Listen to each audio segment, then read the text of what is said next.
Good morning students. Chapter number 11 में हम लोगों ने नाम पद्धति देखी थी कि जिसमें हम लोगों ने अल्कोहल, फिनॉल और ईथर के नामकरण देखा था। अब हम लोग आगे चल रहे हैं। तो नेक्स्ट टॉपिक है हमारा 11.3 प्रकार्यात्मक समूहों की संरचनाएं। तो हमारे पास यहाँ पर जो भी समूह है उनकी संरचनाओं के बारे में अभ्यास करना है कि संरचना क्या होगी। ठीक है। अब समूह हमारे पास यहाँ पर टोटल 3 प्रकार के देखने को मिलते हैं कि भाई तो अल्किल पर हाइड्रोक्सिल समूह जुड़ा हुआ है, बेंजीन वलय पर वो हाइड्रोक्सिल समूह जुड़ा हुआ है और ईथर में जो है वो बॉन्ड ओ बॉन्ड है। तो अब उनकी संरचनाएं जो हैं वो किस तरह से नज़र आती है। तो यदि आप लोग टेक्स्ट बुक में देखें तो टेक्स्ट बुक में हम लोगों को ये 3 संरचनाएं जो हैं हमको दिखती है। तो ये 3 संरचनाओं में हम लोग यहाँ पर देख सकते हैं कि ये मीथेनॉल है कि जिसमें कार्बन और ऑक्सीजन और हाइड्रोजन बॉन्ड मुड़ा हुआ है, जिसका कोण है 108.9 डिग्री और फिनॉल में ऑक्सीजन, बेंजीन, ऑक्सीजन और हाइड्रोजन का कोण 109 है और ईथर में कार्बन, ऑक्सीजन और कार्बन में ये कोण है। सबसे छोटा कोण जो है वो मीथेनॉल के अंदर देखने को मिल रहा है और सबसे बड़ा जो कोण है वो 111.7 डिग्री वो मिथॉक्सी मीथेन अर्थात कि ईथर में देखने को मिल रहा है। और अभी हम लोग कार्बन और ऑक्सीजन के आबंध की लंबाई की बात करते हैं कि भाई कार्बन और ऑक्सीजन के आबंध की लंबाई यहाँ पर 142 पिकोमीटर है, जबकि कार्बन और ऑक्सीजन की आबंध लंबाई यहाँ पर 136 पिकोमीटर है और यहाँ पर कार्बन और ऑक्सीजन की आबंध लंबाई लगभग दोनों में समान होगी और वो है 141 पिकोमीटर। ठीक है। इनसे हम लोगों को बहुत अलग अलग प्रकार की जानकारियाँ देखने को मिलती हैं। और भी है कि भाई कार्बन का संकरण कौन से प्रकार का है कि यदि हम लोग अल्कोहल, मिथेनॉल और ईथर में मिथॉक्सी मीथेन में देखें तो प्रत्येक कार्बन जो है उसका संकरण sp3 प्रकार का है, जबकि फिनॉल में जो संकरण है वो प्रत्येक कार्बन में sp2 प्रकार का है। जिससे क्या होता है कि ये आबंध लंबाई, ये आबंध कोण और ये कार्बन का संकरण अवस्था वो आगे आने वाली रासायनिक प्रक्रियाओं पर जो है वो निर्भर करते हैं कि उनकी रासायनिक प्रक्रियाएं किस प्रकार से देखने को मिलेगी। जैसे हम लोग अल्कोहल में बात करें कि भाई अल्कोहल में ये जो आबंध कोण है वो 109 डिग्री 28 कला अर्थात चतुष्फलकीय कोण से कम है। ऐसा ऑक्सीजन के असहभाजित इलेक्ट्रॉन युगलों के मध्य प्रतिकर्षण के कारण होता है। ये हम लोगों ने 11th में देखा था कि भाई LP-LP, BP-BP और LP-BP के मध्य जो प्रतिकर्षण देखने को मिलता है वो प्रतिकर्षण के कारण उनकी संरचनाओं में परिवर्तन आ जाता है, उनके आबंध कोण जो है वो बदल जाते हैं। कि भाई जो 2 प्रकार के इलेक्ट्रॉन होते हैं, एक आबंध वाले और एक जो है अआबंध वाले, कि जो आबंध बनाने में इस्तेमाल करते नहीं हैं, उनके बीच में प्रतिकर्षण के कारण जो है इस तरह से होता है। तो आबंध वालों को हम लोग सहभाजित कहते हैं और अआबंध वालों को हम लोग असहभाजित इलेक्ट्रॉन कहते हैं। फिनॉल में OH समूह एरोमेटिक वलय के sp2 संकरित कार्बन के साथ जुड़ा हुआ होता है। फिनॉल के कार्बन ऑक्सीजन आबंध की लंबाई 136 पिकोमीटर मिथेनॉल में उपस्थित इस आबंध की लंबाई से थोड़ी कम होती है। इसका कारण ये है कि भाई ऑक्सीजन के असहभाजित इलेक्ट्रॉन युगल का एरोमेटिक वलय के साथ संयोगवन होना होता है, जिससे यह आबंध आंशिक द्विक आबंध गुण प्राप्त कर लेता है। इसीलिए इनकी आबंध लंबाई कैसी हो जाती है, छोटी हो जाती है। कि भाई बेंजीन के ऊपर ये जो ऑक्सीजन और ऑक्सीजन के साथ जो हाइड्रोजन जुड़ा हुआ होता है उसमें कार्बन sp2 के कारण इस प्रकार से जो है सहभाजित असहभाजित जो इलेक्ट्रॉन युगल होते हैं वो संस्पंदन के कारण जो है वो जुड़ जाते हैं और इस तरह से यहाँ पर आंशिक रूप से डबल बॉन्ड होता है। उस कार्बन की sp2 संकरित अवस्था जिससे ऑक्सीजन जुड़ा हुआ है, कभी कार्बन खुद sp2 संकरण वाला है, इसीलिए वहाँ पर जो है ये आबंध लंबाई जो है वो कम देखने को मिलती है। एग्जाम में आ सकता है कि भाई फिनॉल में कार्बन और ऑक्सीजन के बीच आबंध लंबाई क्यों छोटी होती है, उसका कारण क्या है। अब हम लोग आगे बात करते हैं भाई ईथर में। ईथर में ऑक्सीजन के ऊपर उपस्थित 4 इलेक्ट्रॉन युगल यानी कि 2 आबंधी इलेक्ट्रॉन युगल और 2 अनआबंधी इलेक्ट्रॉन युगल लगभग चतुष्फलकीय रूप में व्यवस्थित होते हैं।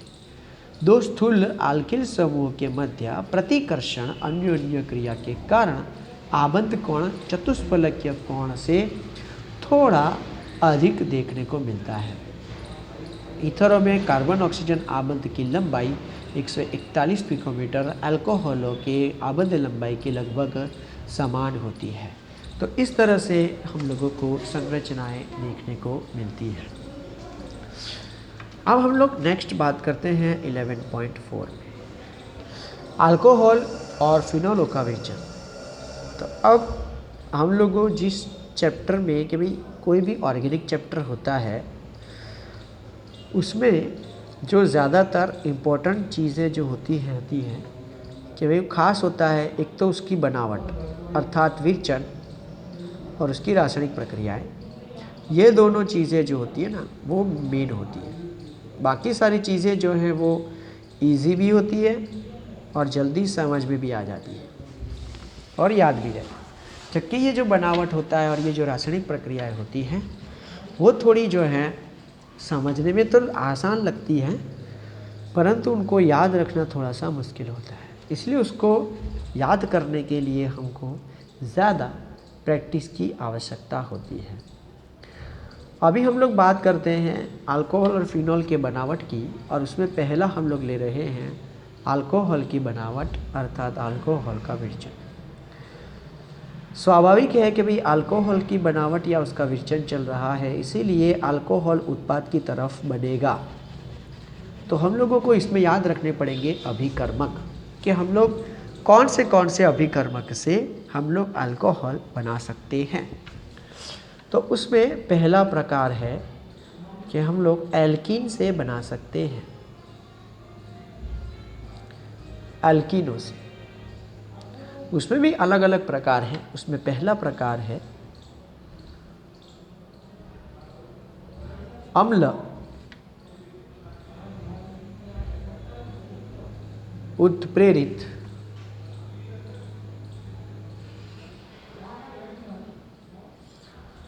जल योजन द्वारा,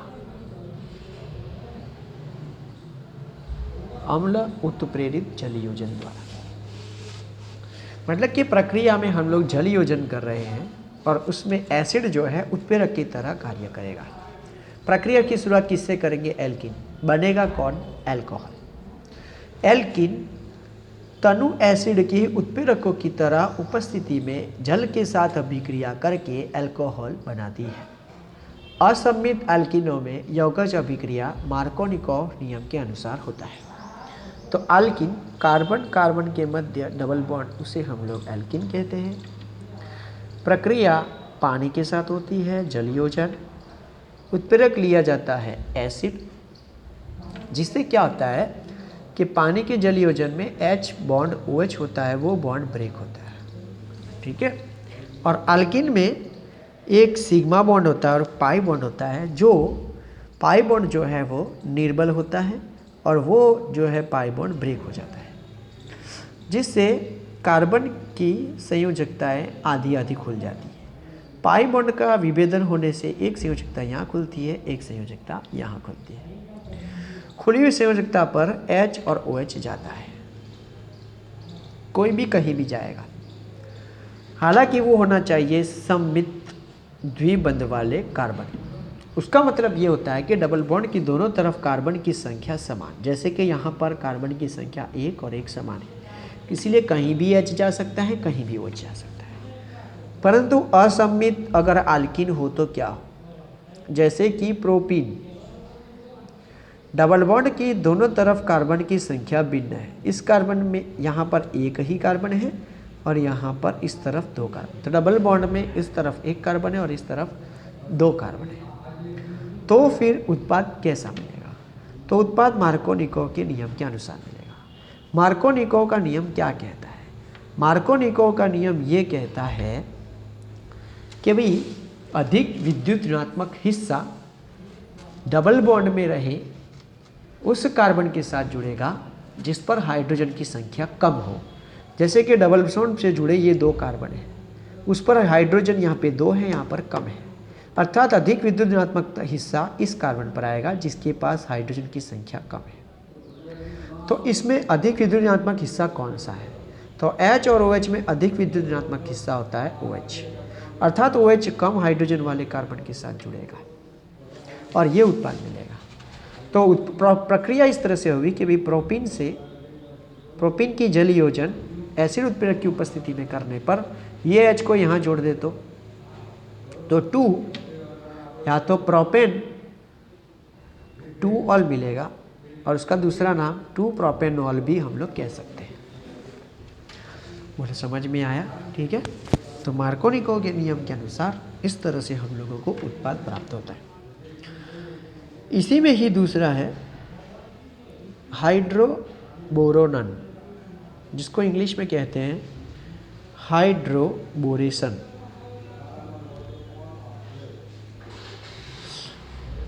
हाइड्रोबोरोनन ऑक्सीकरण के द्वारा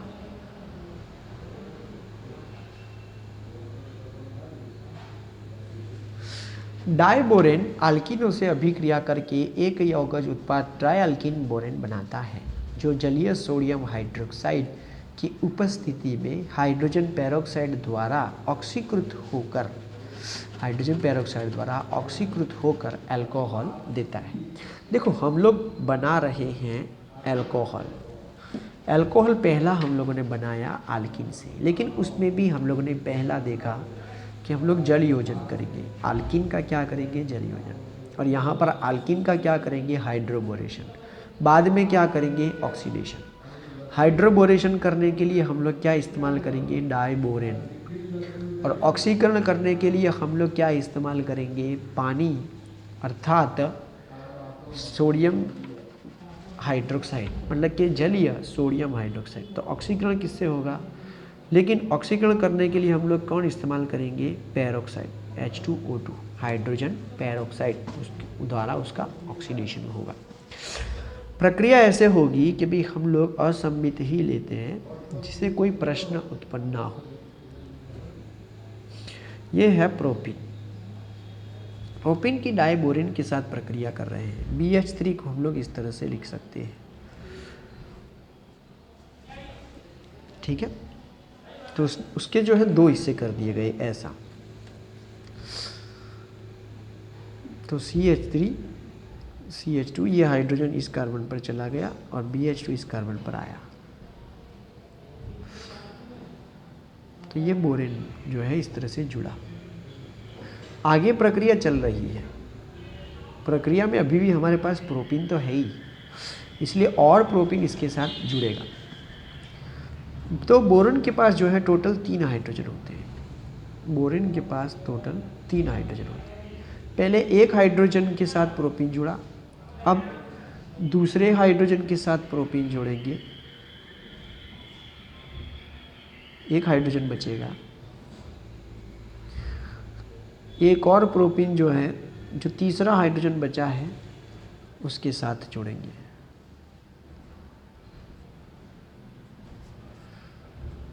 और इस तरह से तृतीयक बोरो आप लोगों को प्राप्त होगा। एक उत्पाद आप लोगों को तृतीयक मिलेगा जिसमें 3 अल्किल क्रियाशील समूह बोरोन के साथ जुड़ा हुआ है।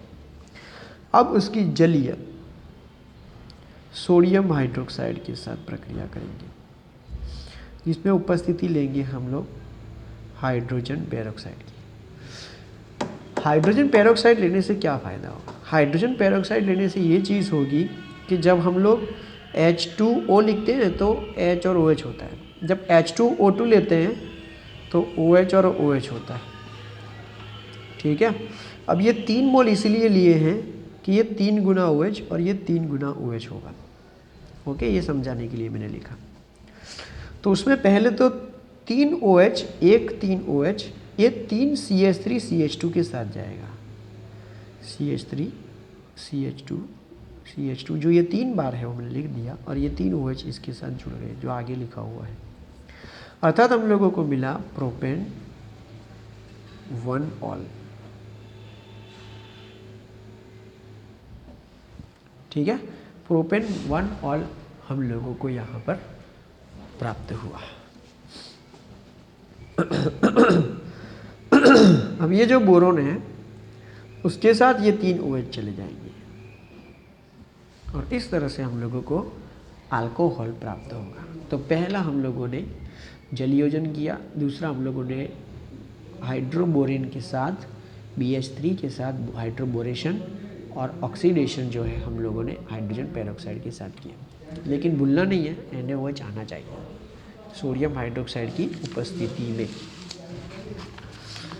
ठीक है, चलो ये 2 हो गया। ओके, आपको स्क्रीनशॉट निकालना होगा, निकाल लो। चलो, अब ये जो द्विक बॉन्ड पर बोरोन का योजन इस प्रकार होता है कि बोरोन परमाणु उस sp2 संकलित कार्बन परमाणु पर जुड़ता है जिस पर पहले से ही अधिक हाइड्रोजन परमाणु उपस्थित होते हैं। मतलब बोरेन जो है वो किसके साथ जा रहा है, हम लोगों ने पहले ही देखा कि भाई डबल बॉन्ड में जो कार्बन के पास ज़्यादा हाइड्रोजन संख्या थी उसके साथ बोरोन जुड़ता है। इस प्रकार प्राप्त अल्कोहल ऐसी दिखती है कि जैसे एल्किन उसे मार्कोनिकोव के नियम के विपरीत जल योजन से बनी। इस अभिक्रिया में अल्कोहल की लब्धि उत्तम होती है। मतलब कि अल्कोहल जो हमको प्राप्त हो रहा है वो उत्तम प्रकार का होता है, अच्छा प्रोडक्ट होता है।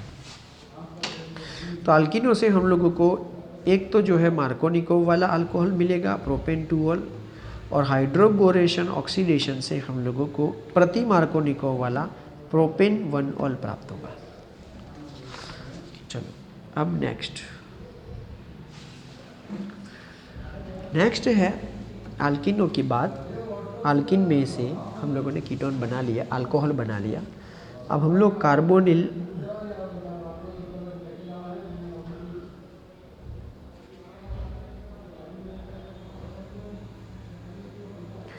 यौगिकों से जो है वो अल्कोहल बना रहे हैं। अब कार्बोनिल यौगिक क्या होता है?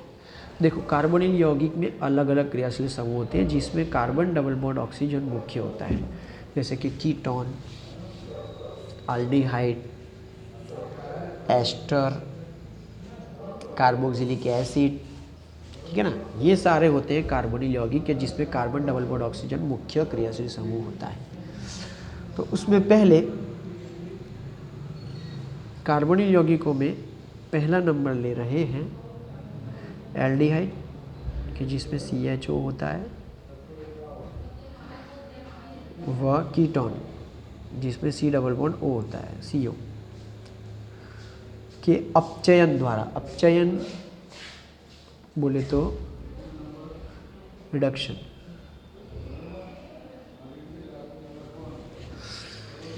देखो रिडक्शन करने के लिए हम लोगों को रिडक्शन करता चाहिए और हमको पता है रिडक्शन करता कौन से। ठीक है ना, 11वीं कक्षा में हम लोग पढ़ चुके हैं कि भाई प्लेटिनम, पैलेडियम, सोडियम, लिथियम, ठीक है ना, वो सब क्या होता है, रिडक्शन करता है। एल्डिहाइड एवं कीटोन उत्प्रेरक की उपस्थिति में हाइड्रोजन के योजन द्वारा संगत अल्कोहल में अपचित होते हैं। सामान्यतः सूक्ष्म धातु जैसे कि प्लेटिनम, पैलेडियम, निकल उत्प्रेरक का कार्य करती है। ये एल्डिहाइड और कीटोनों के सोडियम बोरोहाइड्राइड अथवा लिथियम एल्यूमिनियम हाइड्राइड के साथ अभिक्रिया द्वारा भी बनाई जा सकती है। एल्डिहाइड प्राथमिक अल्कोहल देते हैं जबकि कीटोन द्वितीयक अल्कोहल देते हैं। वो सरलता से समझ में आ जाएगा। तो एल्डिहाइड का हम लोग रिडक्शन करेंगे। रिडक्शन में हाइड्रोजन दूर होता है, ऑक्सीजन दूर होता है और हाइड्रोजन जुड़ता है। परंतु यहाँ पर हम लोग हाइड्रोजन जोड़ने की प्रक्रिया करेंगे, क्योंकि हमको जब अल्कोहल बनाना है तो एक ऑक्सीजन की तो हमको ज़रूरत पड़ेगी ही पड़ेगी। तो ये RCHO मैंने लिख दिया, RCHO। अल्कोहल कब बनेगा? जब यहाँ पर H आएगा। यहाँ पर कार्बन की सांद्रता 3 हो गई, यहाँ पर हो जाएगी पूर्ण, अर्थात एक हाइड्रोजन ऑक्सीजन के साथ जुड़ेगा और एक हाइड्रोजन कार्बन के साथ जुड़ेगा और इस तरह से अल्कोहल मिलेगा। ये जो अल्कोहल मिलेगा वो प्राथमिक प्रकार का होगा। कीटोन की बात करें तो कीटोन में से हम लोग रिडक्शन करके इस तरह से कि सोडियम बोरोहाइड्राइड, लिथियम बोरोहाइड्राइड भी हम लिथियम एल्यूमिनियम हाइड्राइड भी इस्तेमाल कर सकते हैं, वो सारे के सारे रिडक्शन करता है। तो प्रक्रिया में इस तरह से होगा कि ऑक्सीजन के साथ हाइड्रोजन जुड़ेगा और कार्बन के साथ हाइड्रोजन जुड़ेगा, तो यहाँ पे हाइड्रोजन जुड़ने की प्रक्रिया हुई, लेकिन इससे जो अल्कोहल मिलेगा वो द्वितीय प्रकार का होगा।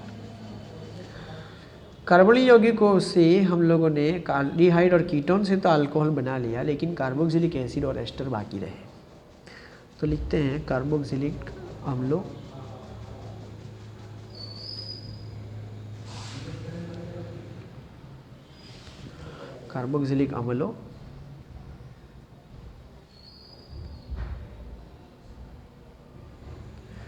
तथा एस्टरों के अपचयन द्वारा।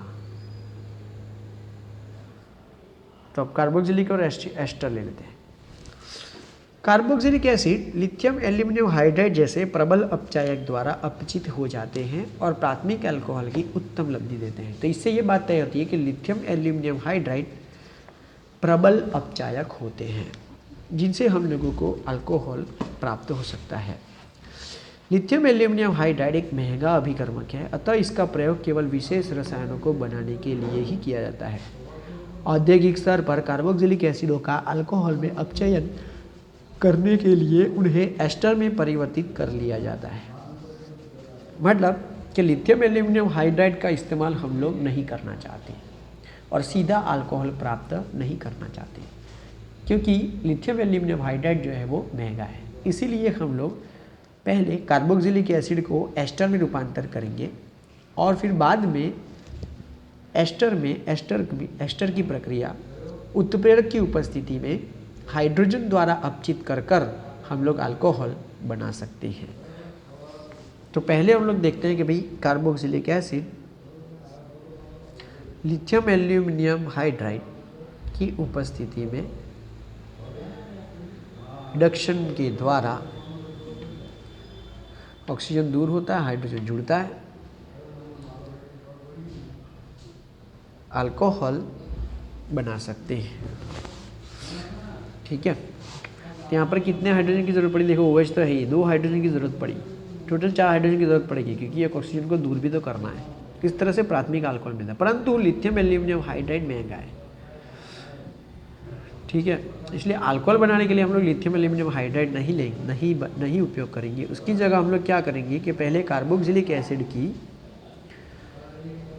कोई प्राथमिक अल्कोहल के साथ एसिड की उपस्थिति में प्रक्रिया करके एस्टर में उसे कन्वर्ट कर देंगे, क्योंकि प्रक्रिया इस तरह से होगी कि यहाँ का H और यहाँ से OH जाएगा, H और OH पानी का अणु बनाकर दूर हो जाएगा, तो RCOOR डैश बन गया। अब इसकी सीधी जो है हाइड्रोजन के साथ हम लोग जो है रिडक्शन करते हैं उत्प्रेरक की उपस्थिति में। तो ये प्रक्रिया जो है एक स्टेप बढ़ जाता है, परंतु सस्ती पड़ती है। और अब क्या होगा, 4 हाइड्रोजन हमारे पास है। मैंने कहा था ना यहाँ पर भी 4 हाइड्रोजन होंगे। 2 हाइड्रोजन पानी ऑक्सीजन का अणु का लेकर जो है वो दूर हो जाएगा। या तो हम लोग इस तरह से भी कर सकते हैं कि भाई इसका विघटन हो। ठीक है, विघटन होने से क्या होगा कि यहाँ पे RCO मिलेगा और R-O मिलेगा। अब 4 हाइड्रोजन को हम लोग इस तरह से रखेंगे कि यहाँ पर 1 हाइड्रोजन आएगा, बाकी बचे 3, 2 यहाँ आएंगे और 1 यहाँ आएगा, तो हो गए टोटल 4 हाइड्रोजन। और इस तरह से हम लोगों को प्राथमिक अल्कोहल मिल जाता है और एक अल्कोहल दूसरे कार्बन वाला भी हम लोग, जो ये हमारा मूल था ना, जो हम लोगों ने उपयोग किया था, वो वापस हमको प्राप्त हो जाता है। इसलिए ये प्रक्रिया और भी क्या हो जाएगी, सस्ती होगी।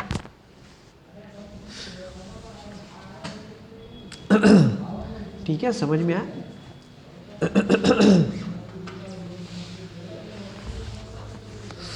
अब ग्रीनियर अभिकर्मकों से जो हम लोगों को प्रक्रिया देखनी है वो देख लेते हैं। चलो नेक्स्ट, तीसरा,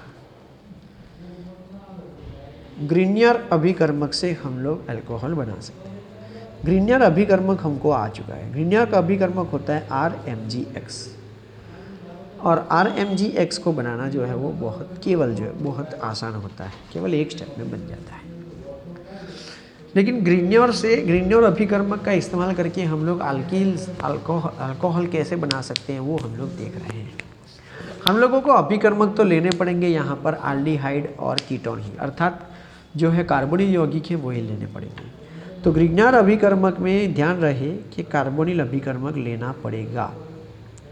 पहला तो हम लोग अल्कीन में से बनाएंगे, दूसरा हम लोग कार्बोनिल में से बनाएंगे, तीसरा भी हम लोग कार्बोनिल से ही बना रहे हैं परंतु इस्तेमाल कर रहे हैं ग्रीनियर।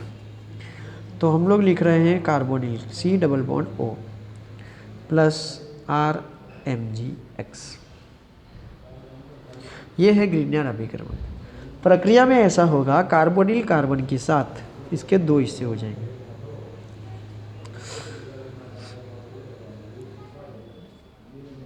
कार्बोनिल कार्बन के साथ ये अल्किल क्रियाशील समूह जुड़ता है और ऑक्सीजन के साथ MgX जुड़ता है। अब ऐसा क्यों हुआ?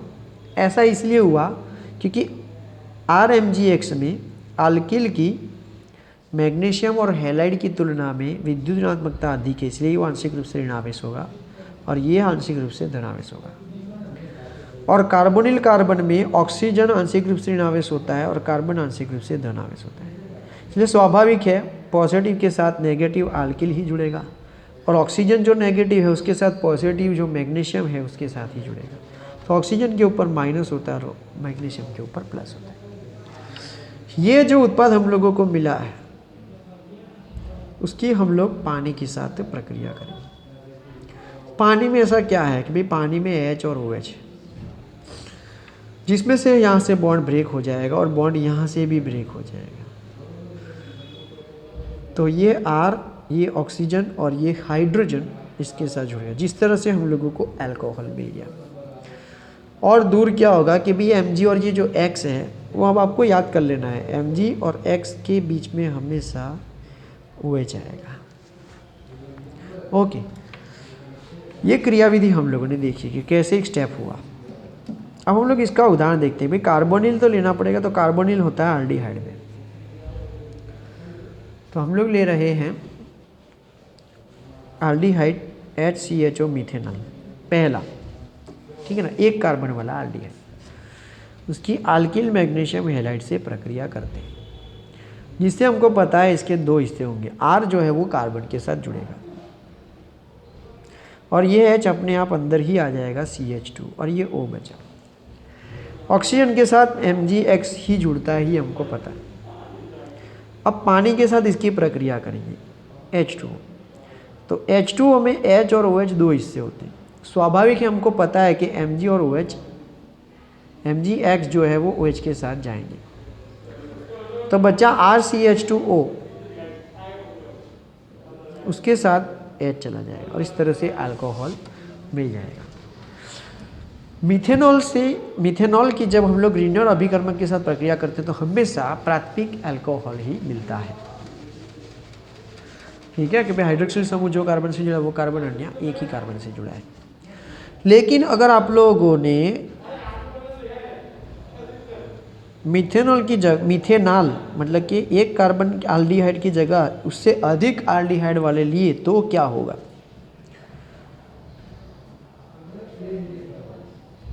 तो इस कार्बन पर पहले से एक अल्किल था और दूसरा अल्किल उस कार्बन पर जुड़ जाएगा।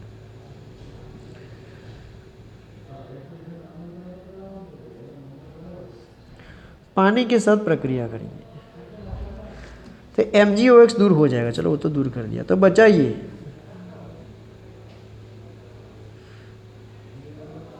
RCH R-O और पानी का H। तो हाइड्रोक्सिल समूह जिस कार्बन से जुड़ा है वो कार्बन अन्य दो कार्बन से जुड़ा है, इसीलिए ये द्वितीयक देगा। तो मीथेनॉल प्राथमिक अल्कोहल दे देगा। एल्डिहाइड लेकिन एक कार्बन से अधिक हो, एल्डिहाइड एक कार्बन वाला हो तो अल्कोहल देगा जो प्राथमिक प्रकार का होगा। एल्डिहाइड परंतु एक से अधिक कार्बन वाला हो तो वो द्वितीयक अल्कोहल देगा। ठीक है। और अब एक लास्ट रह जाती है कि अगर ईथर लिया जाए, ईथर, और वो ग्रिग्नोर प्रक्रिया के साथ प्रक्रिया करें तो इस कार्बन पर ऑलरेडी 2 अल्किल हैं,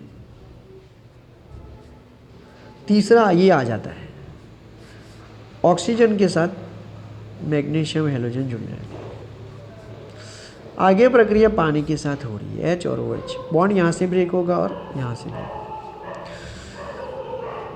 तो ये जो कार्बन और ऑक्सीजन है और ये जो 3 अल्किल हैं वो जुड़े रहेंगे, H यहाँ आ जाएगा और MgOH दूर हो जाएगा। और यहाँ पे अल्कोहल जो कार्बन से जुड़ा है वो कार्बन अन्य 3 कार्बन से जुड़ा है, इसलिए तृतीयक प्रकार का आप लोगों को अल्कोहल मिलेगा। बोलो समझ में आया? तो अल्कोहल हम लोगों ने बनाया अल्किन से, दूसरा कार्बोनिल से, तीसरा ग्रिग्नोर अभिकर्मक से। ठीक है। अल्किन में भी हम लोगों ने 2 चीज़ें देखी। ठीक है। अल्किन में हम लोगों ने 2 चीज़ों में, एक तो हम लोगों ने अम्ल उत्प्रेरित जल योजन देखा और दूसरा जो है जल योजन तो था परंतु हम लोगों ने हाइड्रोबोरेशन ऑक्सीकरण देखा। दूसरा हम लोगों ने कार्बोनिल में भी एल्डिहाइड कीटोन और कार्बोक्सिलिक एसिड और एस्टर देखा। और ग्रिग्नोर अभिकर्मक में हम लोगों ने अभिकर्मक लिया था एल्डिहाइड ही, लेकिन कैसा जो है एल्डिहाइड हम लोगों ने लिया था यहाँ पर।